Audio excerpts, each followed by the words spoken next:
കാർഷിക മേഖലയിലെ അനന്ത സാധ്യതകൾ തിരിച്ചറിഞ്ഞ് സിനോജ് വേറിട്ട കൃഷികളിലൂടെ യുവസമൂഹത്തിന് കൃഷിപാഠമാകുന്നു. ജില്ലയിലെ മികച്ച പച്ചക്കറി കർഷകനുള്ള കൃഷിവകുപ്പിന്റെ അവാർഡ് നേടിയ അഷ്ടമിച്ചിറ കണ്ണങ്കാട്ടിൽ സിനോജ് ഓണത്തെ സമൃദ്ധിയാക്കാനുള്ള ഒരുക്കത്തിലാണ്. മുൻവർഷങ്ങളിൽ നിന്ന് വ്യത്യസ്തമായി സിനോജിന്റെ കൃഷിയിടത്തിൽ അതിഥിയായി എത്തിയ കൊത്തമര പൂവിട്ടിട്ടുണ്ട്.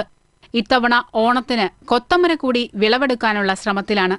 കുടുംബത്തിന് സ്വന്തമായി 30 സെന്റ് സ്ഥലമാണ് ഉള്ളതെങ്കിലും പാട്ടത്തിനെടുത്ത 15 ഏക്കർ സ്ഥലത്താണ് സിനോജ് കൃഷി ചെയ്യുന്നത്. കുടുംബത്തിന്റെ സ്ഥലത്ത് 3 വീതം പശുക്കളെയും ആടുകളെയും വളർത്തുന്നുണ്ട്. കൂടാതെ മത്സ്യകൃഷിയും ചെയ്യുന്നുണ്ട്.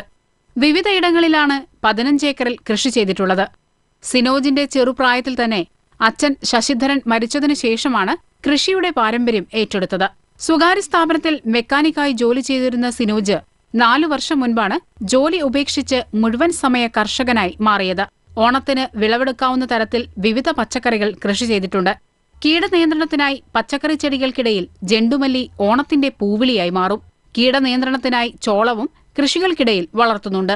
ഇപ്പോൾ വിളവെടുത്തുകൊണ്ടിരിക്കുന്നത് വെണ്ട, പയറ്, പച്ചമുളക് ഉണ്ട്.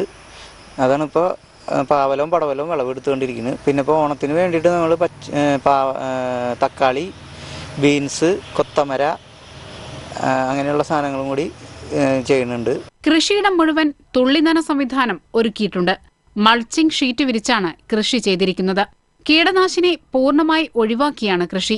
ജില്ലയിലെ മികച്ച പച്ചക്കറി കൃഷിക്കുള്ള അവാർഡ് നേടിയ സിനോജ് സംസ്ഥാന അവാർഡിനുള്ള പട്ടികയിൽ ഇടം നേടിയിട്ടുണ്ട്.